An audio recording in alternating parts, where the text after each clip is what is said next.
Hi, I'm Patrick Steiner. I'm here at Sunshine Farm with John Alcock, and today we're going to learn about harvesting beet seed.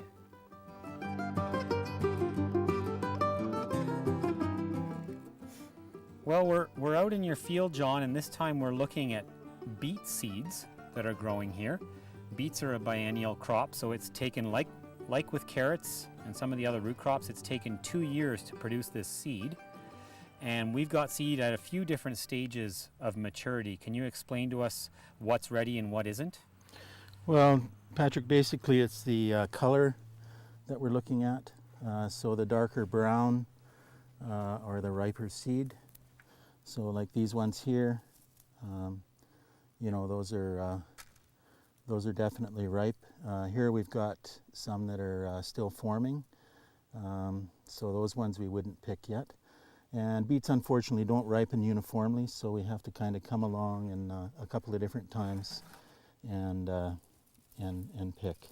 But we can slide off like this, or we can clip the ends of the stalk there that have the dry seed on them. So in some ways, you almost find it easiest and most efficient to just strip that dry seed off. It looks like it comes off into your hands fairly easily. Yeah, unless I've got more seed ripe on there, you know. Then you might clip a cluster. You might clip a cluster, yeah. So something like this. Yeah. Yeah, great. But so I'm kind of selecting the ripe stuff here, and you know, also it seems that there's a higher quality seed. The stuff towards the end of the top of the stem is a little bit smaller. Beet seed is actually has several seeds in it. It's actually a fruit. So the smaller, what looks to be seeds here, have fewer actual seeds in them. So they're actually smaller fruits. So I think that's important to say, is that they begin flowering from the bottom of the stalks up as the plant is growing, and those flowers are pollinated and start to form seeds, and the plant keeps growing and producing more seeds further up the stalk, and you end up with ripest seed drying from the bottom of the stalk up. Is that correct? Yep. And then slowly ripening to the tip of the stalk.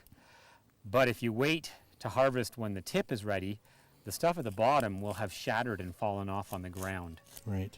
It's really important to come out like you are now, partway through the drying, maturing process, and harvest that early seed. Because as you said, it's the biggest seed, it's your best quality seed, it's going to have the most vigor and germination. You want to get that. I know myself, I even sometimes, if I'm running out of season and I need to harvest the seed before we have frost and so forth, I'll harvest the whole plant and I'll just clip off the green tips that have the small seed at the end. Right. Sacrifice that because I don't really want it. I want the big seed that's dried down early. Right. And I'll use that to clean and for my final seed. Great, John. I think we have enough seed in the bucket that you've harvested. We could probably take it back to the cleaning station and work on cleaning this seed. Okay, great. Let's go.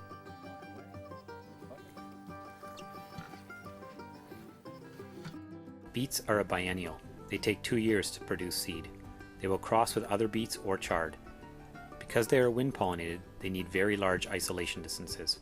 If you want to find out more about locally grown organic seeds, visit the websites of FarmFolk CityFolk, Stellar Seeds, and Sunshine Farm Seeds. I'm Patrick Steiner. Thanks for watching.